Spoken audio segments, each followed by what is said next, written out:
사람을 인격적으로 무시하는 상황에서 고수처럼 응대하는 방법이 있습니다. 요셉의 대화법에서 해답의 지혜를 배워보겠습니다. 결론부터 말씀드리면 성경은 상대를 이기기 위한 말싸움을 가르치지 않습니다. 내 마음의 중심을 지키면서도 진실을 말하는 방식입니다.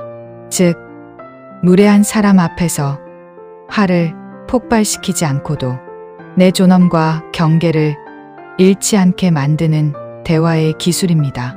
가족인데 그래서 더 잔인한 말을 들으신 분, 가족인데 그래서 더 깊이 배신당하신 분, 가족이니까 그냥 참으라는 말에 가슴이 더 답답하신 분, 교회 밖에서 받는 상처도 아프지만 가족에게 받는 상처는 정말 뼛속까지 파고듭니다.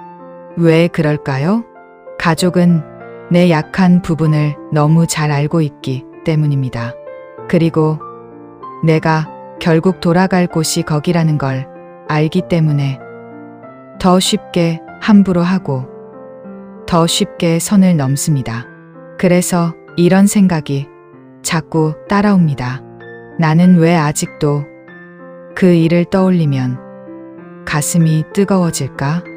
나는 왜 그 사람 목소리만 들어도 몸이 굳어질까? 용서해야 믿음 좋은 사람이라는데 나는 왜 이렇게 용서가 안 될까? 오늘은 여러분께 그 질문에 대한 답을 요셉에게서 찾아드리겠습니다. 요셉은 배신당한 사람입니다. 그리고 나중에 권력을 가진 사람이 됩니다. 복수할 수 있었습니다. 마음만 먹으면 다 갚아줄 수 있었습니다. 그런데 요셉은 복수로 가지 않았습니다. 대신 요셉은 거리두기와 용서를 분리했습니다. 바로 이것이 여러분의 마음을 지키는 핵심입니다. 결론부터 말씀드리겠습니다.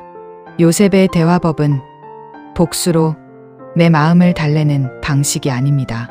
거리두기로 내 영혼을 보호하고 용서는 타이밍을 분리해서 하나님 방식으로 풀어내는 지혜입니다. 상처 준 사람을 무조건 품고 다시 가까이 가는 것도 아니고 감정대로 폭발해서 관계를 망가뜨리는 것도 아닙니다. 내 경계는 단단하게 세우되 내 마음이 미움에 잠식되지 않게 지키는 길. 요셉이 바로 그 길을 보여줍니다. 우리가 공감하는 3가지 고통에 대해서 알아볼게요. 오늘 말씀을 시작하기 전에 먼저 우리가 겪는 공감 요소를 정리해 보겠습니다. 첫째, 가족의 배신은 설명할 말이 없을 만큼 아픕니다. 밖에서 누가 그러면 관계를 끊어내면 됩니다. 그런데 가족은 끊어내기 어렵습니다. 끊어내면 죄책감이 따라옵니다. 그래도 가족인데, 부모님이 살아계시는데, 교회에서 뭐라고 하면 어떡하지? 그래서 마음이 더 갇힙니다. 여기 계신 분들 중에도 이런 경험 있으실 겁니다. 유산 문제로 형제자매와 완전히 등을 돌렸는데 명절 때마다 어머니가 그래도 가족이니까 화해해라고 하실 때 자식이 나를 무시하고 함부로 대하는데 교회 권사님들이 자식은 다 그런 거예요. 참으세요 라고 할 때 시댁 식구들이 나를 며느리가 아니라 식모처럼 대하는데 남편은 참아, 엄마가 원래 그래 라고만 할 때 그 고통은 말로 표현할 수가 없습니다. 둘째, 시간이 지났는데도 상처가 사라지지 않습니다.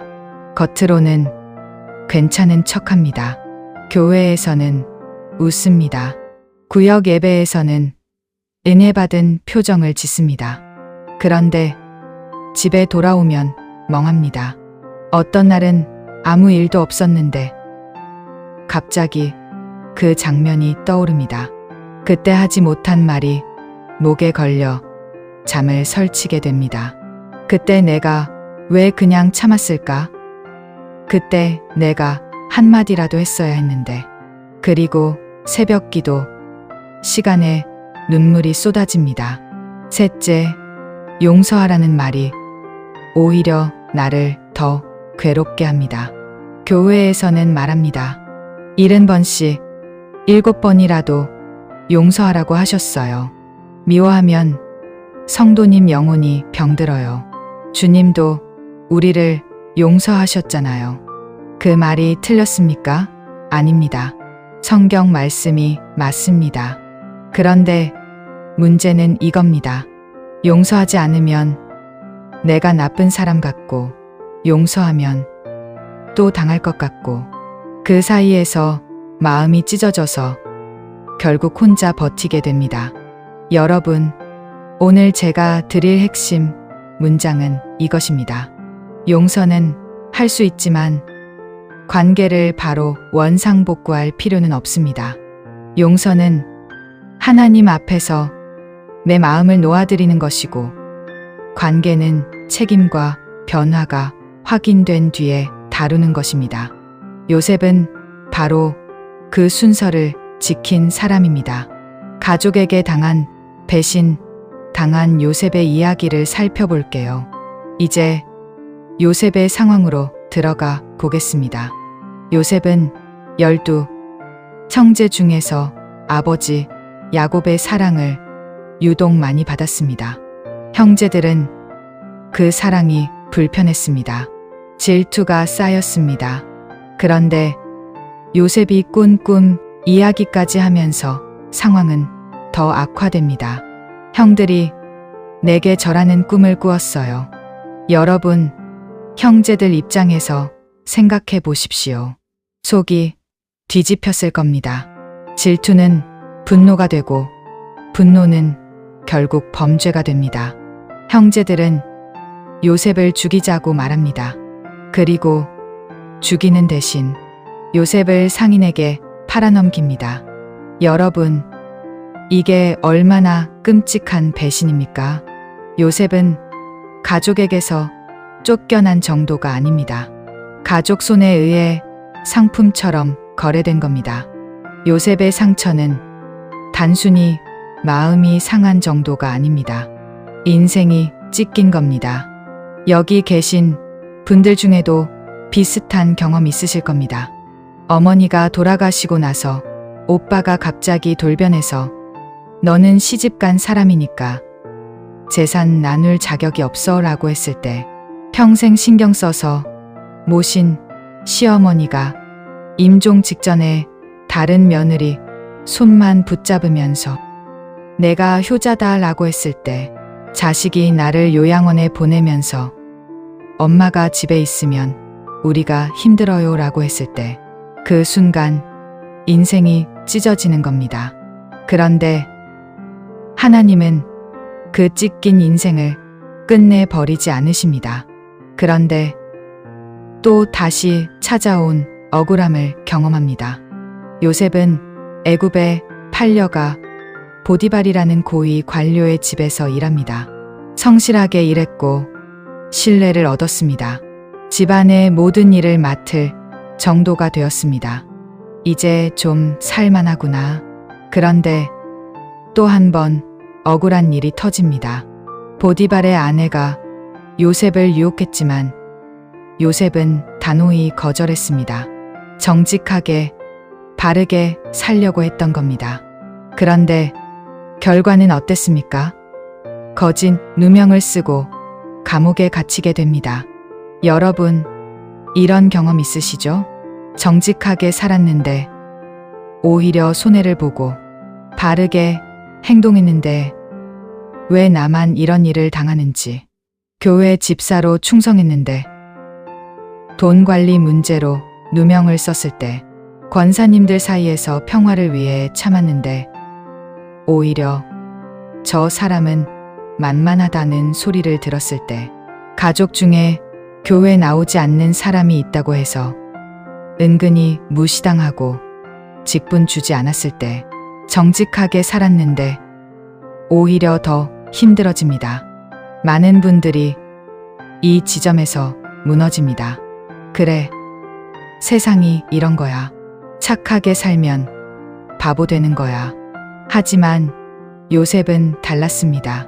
가족에게 배신당하고 세상에서도 억울하게 갇혔지만 요셉은 계속 인생이 꺾이는 것 같아도 하나님을 놓지 않습니다. 그리고 마침내 요셉은 바로 왕의 꿈을 해석하며 애굽의 총리가 됩니다. 흉년을 대비해 곡식을 저장하고 나라의 생명을 지키는 자리에 섭니다. 운명의 재회, 거리두기의 시작에 대한 이야기를 살펴볼게요. 그런데 흉년이 옵니다. 가나안 땅에서 요셉의 형제들이 먹을 것을 구하러 애굽에 옵니다. 여기서 성도님이 꼭 붙들어야 할 장면이 시작됩니다. 요셉은 형제들을 알아봅니다. 그러나 형제들은 요셉을 알아보지 못합니다. 요셉의 마음 속에 무엇이 올라오겠습니까? 분노, 억울함, 복수심, 눈물, 그리움, 두려움, 모든 감정이 한꺼번에 솟구칩니다. 여러분 같으면 어떻게 하시겠습니까? 너희들, 나야. 나를 팔아넘긴 그 요셉이야. 이제 내가 권력을 가졌어. 어디 한번 당해봐라. 이렇게 소리치고 싶지 않으셨겠습니까? 그런데 요셉은 고수입니다. 요셉은 그 감정의 파도에 자신을 맡기지 않습니다. 요셉은 복수로 가지 않습니다. 요셉은 먼저 거리를 둡니다. 여러분, 거리두기는 차가움이 아닙니다. 거리두기는 내 마음을 지키는 울타리입니다. 거리두기는 하나님의 지혜입니다. 요셉은 형제들에게 이렇게 묻습니다. 너희는 어디서 왔느냐? 형제들이 대답합니다. 가나안 땅에서 양식을 사러 왔습니다. 요셉은 곧바로 정체를 밝히지 않습니다. 곧바로 끌어안고 울지 않습니다. 왜입니까? 지금은 용서의 시간이 아니라 확인의 시간이기 때문입니다. 요셉은 형제들이 변했는지 확인해야 합니다. 그들이 여전히 누군가를 희생시키는 사람들인지, 책임질 줄 아는 사람들인지, 회개가 있는지, 사랑이 있는지, 이걸 확인하지 않고 용서부터 해버리면 요셉 자신과 막내 베냐민이 다시 위험해질 수 있습니다. 여기서 교회 안에서 일어나는 일을 생각해 봅시다. 권사님들 사이에서 누군가 나를 뒤에서 험담했다는 걸 알았습니다. 그런데 그 권사님이 나중에 다가와서 언니, 우리 사이에 오해가 있었던 것 같아요 라고 합니다. 그때 우리는 어떻게 합니까? 괜찮아요. 다 잊어버렸어요. 이렇게 말하고 바로 가까워지면 어떻게 됩니까? 똑같은 일이 반복됩니다. 왜냐하면 그 사람이 정말 회개했는지 변화가 있는지 확인하지 않았기 때문입니다. 요셉은 이걸 압니다. 그래서 판을 잡습니다. 감정으로 끌려가지 않고 질서를 세웁니다. 검증의 시간이 다가오고 질문으로 질서 세우기가 시작됩니다. 요셉이 말합니다. 너희는 정탐꾼이다. 형제들이 부인합니다. 아닙니다. 우리는 한 아버지의 아들들입니다. 12 형제인데 한 사람은 집에 있고 한 사람은 없어졌습니다. 여러분, 이 말이 얼마나 잔인합니까? 한 사람은 없어졌습니다. 그들은 요셉을 그렇게 처리해 놓고 그냥 없어졌다고 말합니다. 아무렇지도 않게. 요셉은 이 말을 듣고도 그 자리에서 폭발하지 않습니다. 여기서 요셉의 첫 번째 대화법이 나옵니다. 상처를 건드리는 말을 들어도 즉시 폭발하지 않기. 고수는 그 말에 반응하지 않고 구조를 세웁니다. 요셉은 이렇게 말합니다. 너희 말이 진실인지 증명해라. 막내를 데려오라.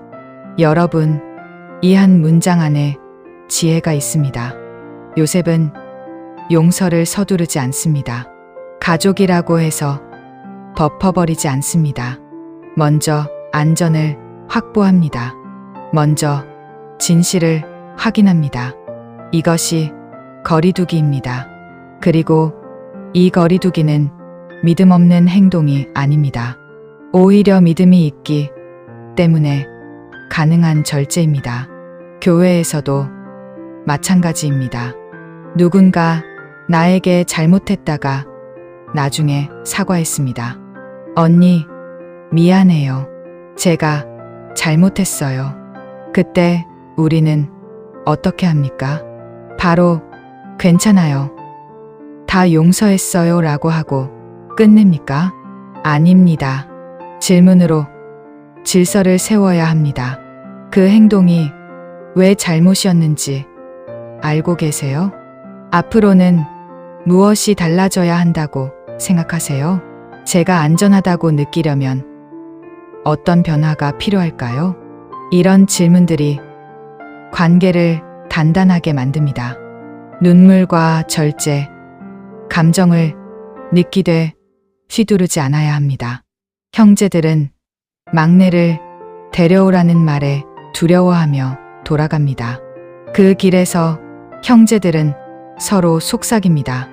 우리가 옛날에 동생을 그렇게 했기 때문에 이런 일이 생기는 거야. 그가 살려달라고 애원했는데 우리가 듣지 않았잖아. 요셉은 그 말을 알아듣습니다. 그리고 요셉은 돌아서서 울어버립니다. 여기서 요셉의 두 번째 대화법이 나옵니다. 울어도 된다. 무너져도 된다. 그러나 복수로 가지 않는다. 감정을 느끼는 것은 약함이 아닙니다. 감정대로 칼을 휘두르는 것이 약함입니다. 요셉은 울되 칼로 가지 않습니다. 여러분, 교회에서 이런 말 들어보셨죠? 성도는 항상 기뻐해야 해요. 화내면 안 돼요. 성령 충만한 사람은 평안해야 해요. 그런데 그 말이 때로는 우리를 더 힘들게 합니다. 상처받았는데 상처받았다고 말하면 안 될 것 같고, 화가 나는데 화가 난다고 표현하면 믿음 없는 사람 같고, 그래서 교회에서는 웃다가 집에 와서 혼자 울게 됩니다. 요셉은 그렇지 않았습니다. 요셉은 형제들 앞에서 참다가 혼자 있을 때 울었습니다. 감정을 억압한 게 아니라 감정을 지혜롭게 다룬 겁니다. 이것이 중요합니다. 우리는 감정을 느낄 권리가 있습니다. 상처받을 권리가 있습니다. 화낼 권리가 있습니다. 하지만 그 감정으로 상대를 찌르거나 관계를 파괴하거나 복수하지는 않는 겁니다. 마지막 검증의 시간, 사랑을 확인합니다. 시간이 흘러 형제들이 막내 베냐민을 데리고 애굽에 다시 옵니다. 요셉은 베냐민을 보는 순간 마음이 크게 흔들립니다. 하지만 요셉은 또 한 번 절차를 지킵니다. 여기서 요셉의 세 번째 대화법이 나옵니다. 감정이 강할수록 더 천천히 움직이기. 고수는 마음이 격해질수록 더 조심합니다. 요셉은 형제들을 잔치 자리에 앉히고 그들에게 음식을 내어줍니다. 겉으로는 호의를 베풉니다. 그런데 요셉은 마지막 확인을 위해 시험을 합니다. 은잔을 베냐민의 자루에 넣어 도둑 누명을 씌우는 상황을 만듭니다. 누군가는 이렇게 말할 수 있습니다. 왜 이렇게까지 합니까? 왜 그냥 말하지 않습니까? 요셉은 이유가 있습니다. 형제들이 변하지 않았다면 요셉이 정체를 밝히는 순간 관계는 다시 위험해질 수 있습니다. 요셉은 베냐민을 지키기 위해 그리고 진짜 회복을 위해 그들이 정말 달라졌는지 확인해야 합니다. 왜냐하면 용서는 감정이 아니라 관계의 안전을 포함해야 하기 때문입니다. 교회 안에서도 마찬가지입니다. 누군가 나에게 잘못하고 미안해요 라고 했을 때 우리는 바로 괜찮아요 라고 하고 다시 가까워집니까? 아니면 그 사람이 정말 변했는지 시간을 두고 확인합니까? 많은 경우 우리는 괜찮아요 라고 하고 바로 가까워집니다. 그런데 똑같은 일이 반복됩니다. 왜입니까? 진짜 회개가 있었는지 변화가 있었는지 확인하지 않았기 때문입니다. 은잔이 발견됩니다. 베냐민이 잡혀 종이 될 상황입니다. 그러자 유다가 앞으로 나옵니다. 과거에 요셉을 팔자고 말했던 바로 그 유다가 이번에는 말합니다. 제가 대신 종이 되겠습니다. 막내를 보내주십시오. 아버지가 이 아이를 잃으면 죽습니다. 제가 아버지 앞에 어떻게 가겠습니까? 여러분, 이 순간을 보십시오. 과거에 요셉을 팔았던 그 형제들이 이제는 막내를 지키기 위해 자신을 내어놓습니다. 요셉은 여기서 확인합니다. 이제 형제들은 누군가를 희생시키지 않습니다. 이제 형제들은 책임을 지려고 합니다. 이제 형제들은 아버지와 막내를 지키려고 합니다. 진짜 변화가 있습니다. 그때 요셉의 마음이 무너집니다. 정체를 밝힙니다. 그리고 용서의 타이밍이 옵니다. 요셉이 드디어 말합니다. 모두 나가라. 사람들이 나가고 요셉과 형제들만 남습니다. 나는 요셉이라. 내 아버지가 아직 살아계시냐? 형제들은 두려움에 굳어버립니다. 요셉은 지금 권력을 가진 사람입니다. 복수할 수 있습니다. 그런데 요셉은 이렇게 말합니다. 내게 가까이 오라. 형제들이 조심스럽게 다가옵니다. 나를 이곳에 판 사람이 바로 여러분입니다. 그러나 이제 근심하지 마십시오. 하나님이 생명을 구원하시려고 나를 여러분보다 앞서 보내셨습니다. 여러분, 요셉의 용서는 죄를 무시하는 용서가 아닙니다. 요셉은 정확히 말합니다. 나를 판 사람이 여러분이다. 악은 악이라고 말합니다. 그런데 동시에 요셉은 해석을 하나님께 둡니다. 하나님이 생명을 구원하시려고 내 인생이 악에 묶이지 않게 해석을 하나님께 맡긴 겁니다. 이게 중요합니다. 교회에서 누군가 나에게 잘못했을 때 우리는 어떻게 합니까? 아, 괜찮아요. 다 하나님 뜻이에요. 이렇게 말하면서 상처를 덮어버립니까? 아닙니다. 요셉처럼 해야 합니다. 당신이 나에게 준 상처는 분명히 상처입니다. 그건 잘못된 행동이었습니다. 이렇게 사실을 말하되, 하지만 하나님이 그것조차 선으로 바꾸실 거라고 믿습니다. 이렇게 해석을 하나님께 맡기는 겁니다. 최종 용서, 하나님을 대신하지 않아야 합니다. 그리고 창세기 50장으로 갑니다. 아버지 야곱이 죽고 나자 형제들은 다시 두려워합니다. 아버지가 살아있으니까 참고 있었던 거 아닐까? 이제 아버지 없으니 복수하겠지. 그래서 형제들은 요셉에게 사람을 보내며 말합니다. 우리 죄를 용서해달라. 우리는 두렵다. 여기서 요셉이 말합니다. 오늘의 본문입니다. 성도님이 붙들어야 할 한 문장입니다. 두려워하지 마십시오. 내가 하나님을 대신하겠습니까? 당신들은 나를 해치려 했으나 하나님은 그것을 선으로 바꾸사 오늘과 같이 많은 생명을 구원하게 하셨습니다. 여러분, 이 대화는 고수의 대화입니다. 왜냐하면 요셉은 두 가지를 동시에 하기 때문입니다. 첫째, 복수의 자리를 거절합니다. 내가 하나님을 대신하겠습니까? 이 말은 내 마음의 안전장치입니다. 상대가 나에게 준 상처를 내 손으로 갚아주겠다고 나서는 순간 나는 하나님의 자리를 빼앗게 됩니다. 요셉은 그 자리를 거절합니다. 교회에서도 마찬가지입니다. 누군가 나를 무시하고 나를 깎아내리고 나를 상처 줬을 때 두고 봐라. 하나님이 심판하실 거야 라고 생각하면서도 속으로는 내가 언젠가는 갚아줄 거야 라고 생각하지 않습니까? 그게 바로 하나님 자리를 빼앗는 겁니다. 둘째, 악을 미워하지 않고도 악에 묶이지 않습니다. 당신들은 악을 의도했다. 요셉은 분명히 말합니다. 그건 악이었다.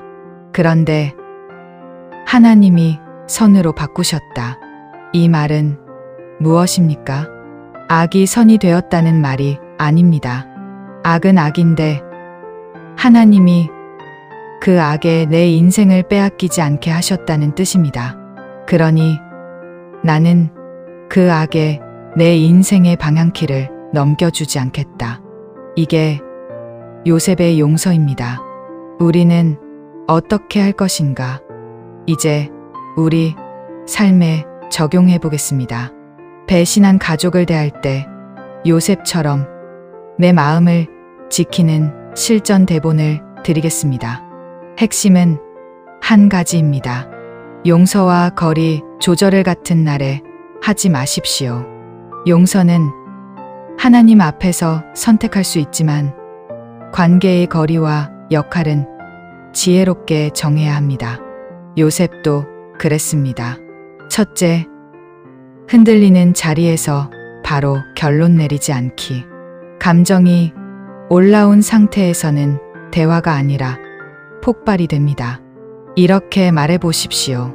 지금은 제 마음이 정리되지 않아서 당장 결론을 내리기 어렵습니다. 조금 시간을 갖고 다시 이야기하겠습니다. 교회에서 권사님이 나에게 상처 주는 말을 했을 때 그 자리에서 바로 대답하지 마십시오. 권사님, 제가 지금 마음이 많이 흔들려서요. 며칠 후에 다시 말씀드려도 될까요? 둘째, 사실을 분명히 말하되 감정으로 찌르지 않기.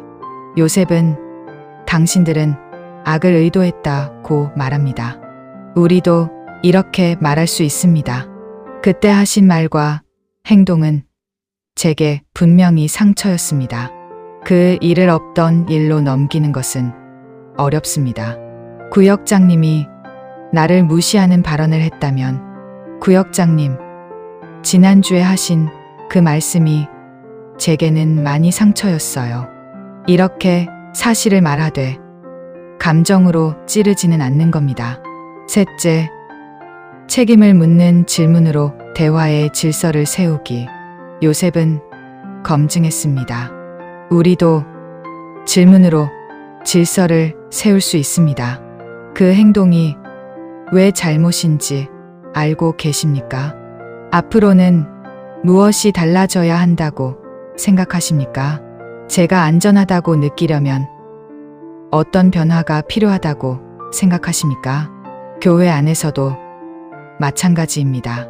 장로님이 나를 무시하는 발언을 했다면 장로님, 그 말씀이 왜 제게 상처가 되었는지 아실까요? 이렇게 질문하는 겁니다.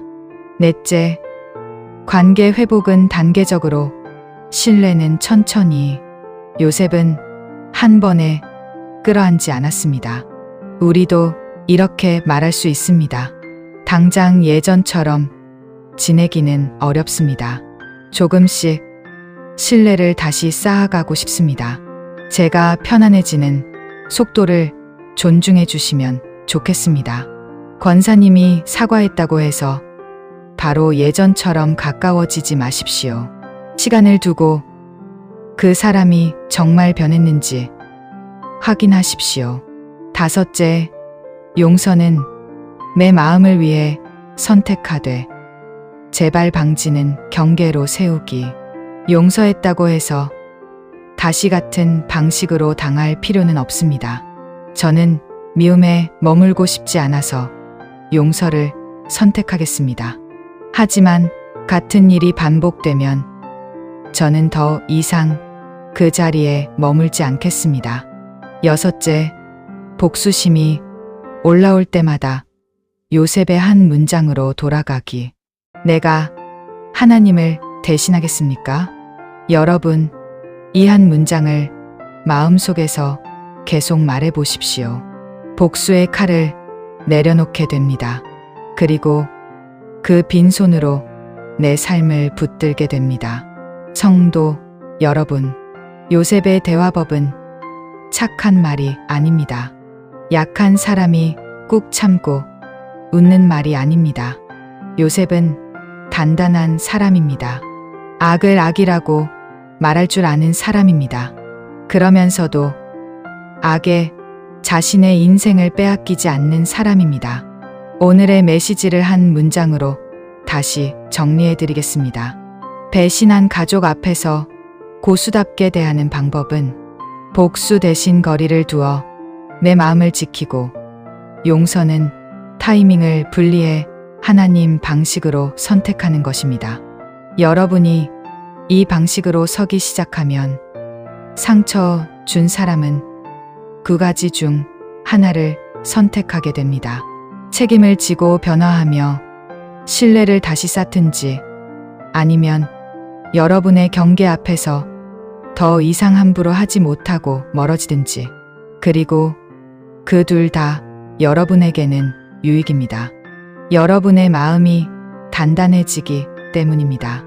이제 함께 기도하겠습니다. 주님, 배신의 기억이 오늘도 제 마음을 흔듭니다. 그 기억이 분노로 폭발하게 하지 마시고, 미움으로 굳어지게 하지 마시고, 요셉처럼 제 마음을 지키는 지혜를 주옵소서. 제가 하나님 자리를 대신하려 하지 않게 하시고, 판단과 결론을 주님께 맡길 수 있게 하옵소서. 용서를 강요받는 신앙이 아니라 안전을 지키는 믿음이 되게 하시고, 저를 해치려 했던 것마저 주님이 선으로 바꾸시는 흐름을 보게 하옵소서. 제 삶이 과거의 상처에 묶이지 않고 오늘의 사명으로 걸어가게 하옵소서. 예수님의 이름으로 기도합니다. 아멘. 성도 여러분, 오늘부터 이렇게 말해 보십시오. 내가 하나님을 대신하겠습니까? 그리고 기억하십시오. 하나님은 악을 그대로 두지 않으시고 여러분의 삶을 선으로 이끄시는 분이시라는 것을.